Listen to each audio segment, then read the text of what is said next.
우리가 마음의 뿌림을 받아 악한 양심으로부터 벗어나고 몸은 맑은 물로 씻음을 받았으니 참마음과 온전한 믿음으로 하나님께 나아가자. 아멘. 전능하사 천지를 만드신 하나님 아버지를 내가 믿사오며 그 외아들 우리 주 예수 그리스도를 믿사오니 이는 성령으로 잉태하사 동정녀 마리아에게 나시고 본디오 빌라도에게 고난을 받으사 십자가에 못 박혀 죽으시고 장사한 지 사흘 만에 죽은 자 가운데서 다시 살아나시며 하늘에 오르사 전능하신 하나님 우편에 앉아 계시다가 저리로서 산자와 죽은 자를 심판하러 오시리라. 성령을 믿사오며 거룩한 공예와 성도가 서로 교통하는 것과 죄를 사하여 주시는 것과 몸이 다시 사는 것과 영원히 사는 것을 믿사옵나이다. 아멘.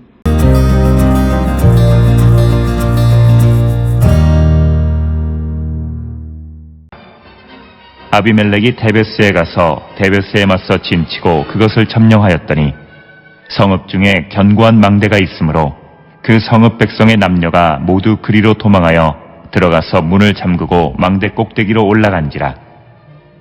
아비멜렉이 망대 앞에 이르러 공격하며 망대의 문에 가까이 나아가서 그것을 불사르려 하더니 한 여인이 맷돌 윗짝을 아비멜렉의 머리 위에 내려 던져 그의 두개골을 깨뜨리니 아비멜렉이 자기의 무기를 든 청년을 급히 불러 그에게 이르되 너는 칼을 빼어 나를 죽이라.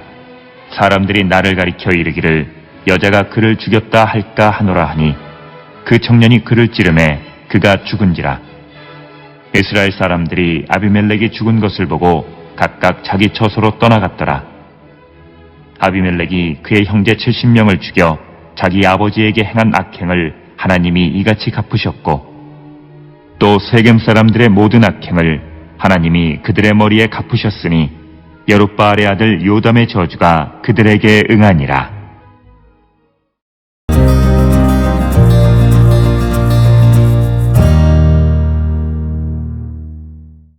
오늘 우리가 함께 읽은 사사기 9장 50절로부터 57절에 있는 말씀은 결국은 악행의 결과가 무엇인가 라고 하는 것을 우리에게 분명하게 보여주는 그런 말씀이 되겠습니다.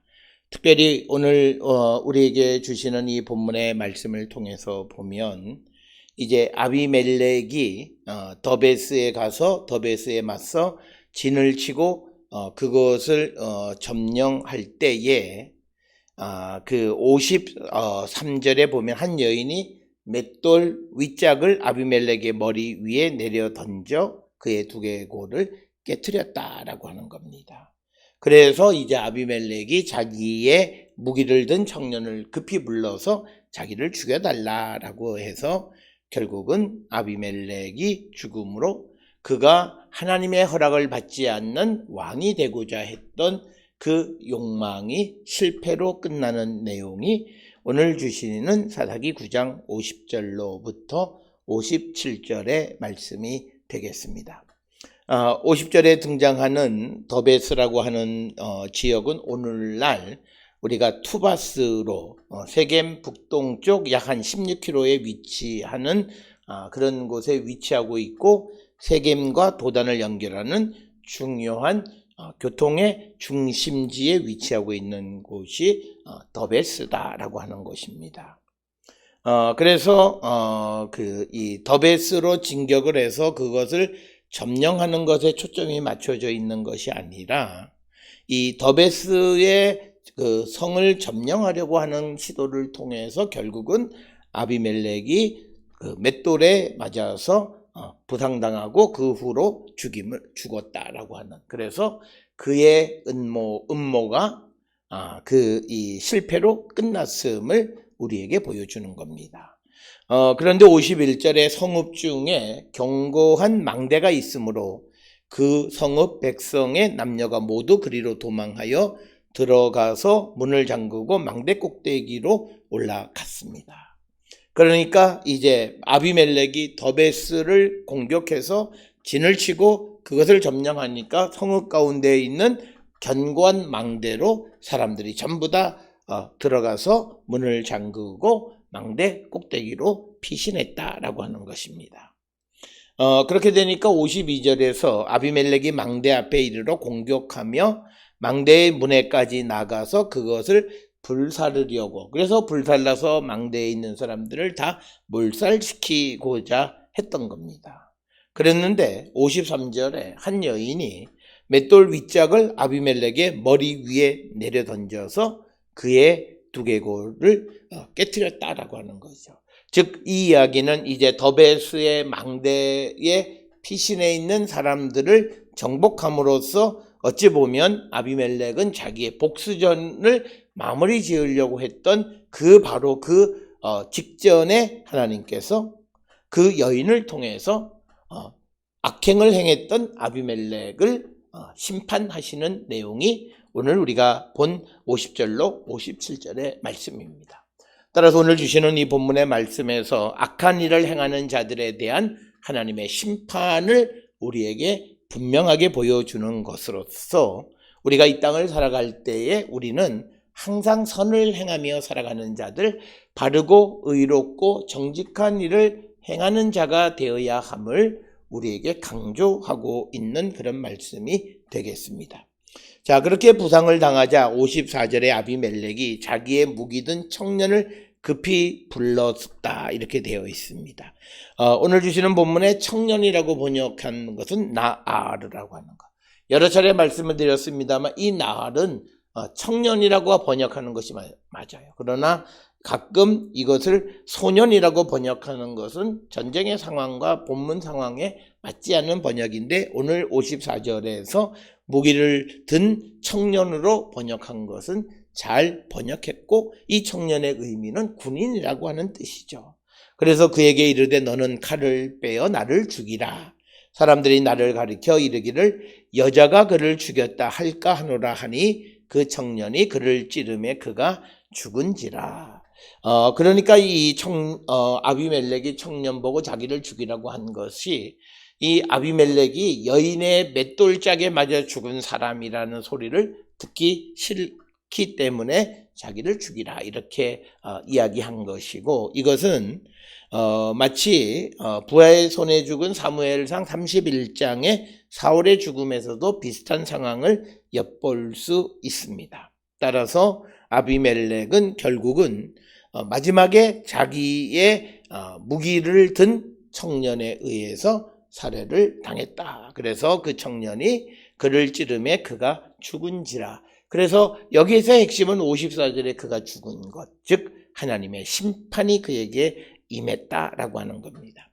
특별히 우리가 성경을 통해서 보면 부정적인 관점으로 기록하는 왕들을 볼 때 특별히 그의 죽음이 우연히 죽은 사람으로 묘사하는 경우들이 있는데 이것들은 그 사람에 대한 부정적인 입장을 갖고 있는 것이다 라고 하는 겁니다. 우리가 잘 아는 아합도 우연히 쏜 화살에 맞아서 전사를 했고, 요아스도 무기또로 이집트 왕 느고 이세를 맞아서 싸우러 나갔을 때에 우연히 쏜 화살에 맞아서 전사했고, 또 그리고 우리가 잘 아는 사울 역시도 우연히 쏜 화살에 맞아서 부상을 당했다라고 하는 거죠. 그런데 오늘 주시는 본문에서는 어떤 한 여인에 의해서 맷돌짝에 맞아서 죽었다라고 하는 것. 그래서 결국 그들은 다 자기의 부하에 의해서 부하의 손에 죽었다라고 하는 것은 결국 그에 대한 평가가 부정적이라고 하는 것을 그 내용을 기술하는 방식을 통해서도 우리에게 보여주고 있다라고 하는 겁니다. 그래서 55절에 이스라엘 사람들이 아비멜렉이 죽은 것을 보고 각각 자기 처소로 나갔더라라고 하는 겁니다. 즉 아비멜렉의 죽음으로 말미암아 이스라엘의 왕으로 세움을 받았던 아비멜렉의 죽음으로 그를 왕으로 세웠던 사람들이 다 흩어져서 이제 집으로 돌아갔다라고 하는 것. 그래서 왕을 세우려고 하는 불의한 시도가 무의로 끝나게 되어졌다. 그래서 오늘 주시는 50절로 57절의 내용의 핵심은 하나님의 허락을 받지 아니하고 불의한 일을 행하고자 할 때 그 불의한 일을 심판하시는 하나님, 그래서 우리는 세상을 살아갈 때 항상 바르고 정직한 삶을 살아야 됨을 우리에게 가르쳐주는 말씀이 되겠습니다. 그래서 56절에 보게 되면 아비멜렉이 그 형제 70명을 죽여 자기 아버지에게 행한 악행을 하나님이 이같이 갚으셨다. 그래서 55절에서 아비멜렉의 죽음은 하나님의 심판이었다라고 하는, 악행을 한 아비멜렉에 대한 하나님의 심판이었음을 분명하게 보여주고 있고, 특별히 이스라엘에서 왕을 세우는 것은 하나님이 세우신다라고 하는 겁니다.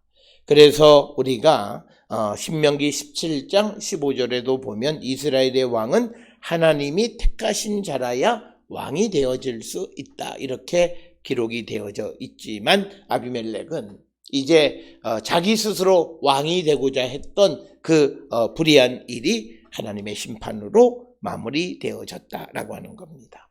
그리고 57절에 또 세겜 사람들의 모든 악행을 하나님이 그들의 머리에 갚으셨으니 여룻바알의 아들 요담의 저주가 그들에게 응하게 되어졌다라고 하는 겁니다.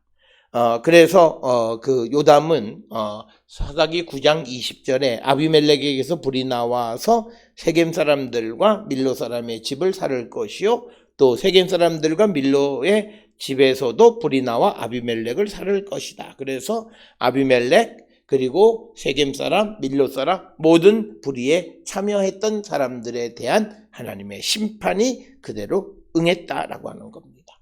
따라서 오늘 주시는 이 말씀은 하나님의 이 고대 이스라엘의 사사들의 역사 가운데에서 예언과 성취라고 하는 틀을 통해서 역사를 기술하고 있다라고 하는 것을 우리에게 보여주고, 예언과 성취라고 하는 것, 그만큼 그 역사적 내용이 믿을만하고 하나님이 하시는 것이다 라고 하는 것을 강조하는 그런 것이 되겠습니다. 오늘 우리가 사사기 9장 50절에서 57절의 말씀처럼 하나님 앞에 불의한 일을 행하는 자들에 대한 하나님의 보응, 심판, 악행의 결과가 어떻게 되는가를 우리에게 보여주는 말씀이 되겠습니다. 우리도 우리가 살아가는 삶을 성찰하고 우리의 삶이 하나님 앞에 불의한 일은 없는지 돌아보고 만약 우리가 회개할 것이 있으면 주께로 돌아가기를 결단하는 우리 모든 성도들이 될 수 있기를 주의 이름으로 축원합니다. 기도하시겠습니다. 사랑과 은혜가 충만하신 아버지 하나님, 하나님은 어떤 악도 용납하지 않으시는 분임을 우리에게 보여주십니다.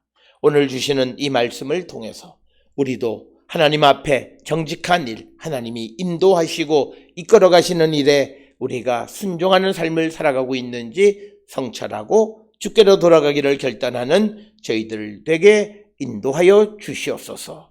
예수님의 이름으로 기도드렸습니다. 아멘.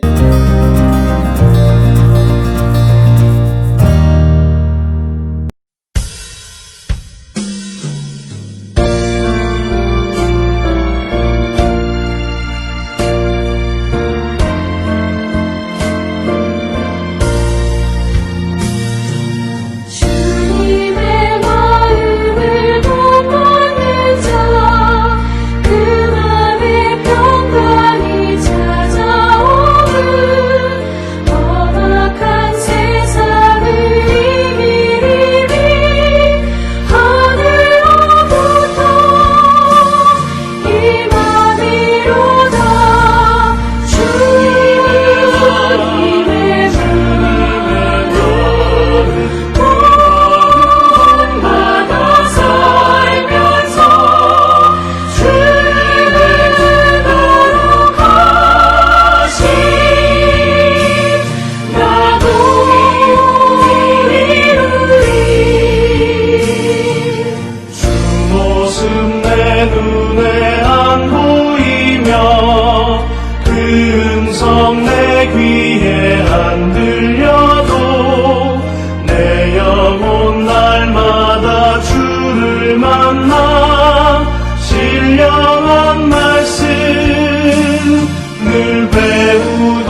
영원토록 평화하여 주님의 빛나는 그 영상을 다 함께 보며 주 찬양하리.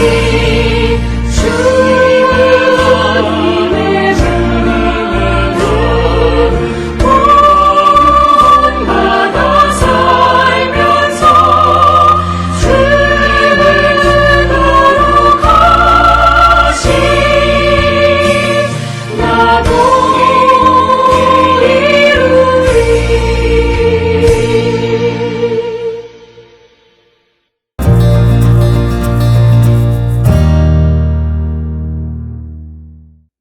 기도하시겠습니다. 이제는 우리 주 예수 그리스도의 은혜와 하나님 아버지의 무한하신 사랑과 성령의 위로 역사 교통하심이 하나님의 인도하심을 받고 하나님 앞에 정직한 삶을 살기로 결단하며 세상을 향해 나가는 우리 모든 성도들 머리 위에 지금으로부터 영원토록 함께 할지어다. 아멘. 주 너를 지키시고 그 얼굴을 내게 돌리시고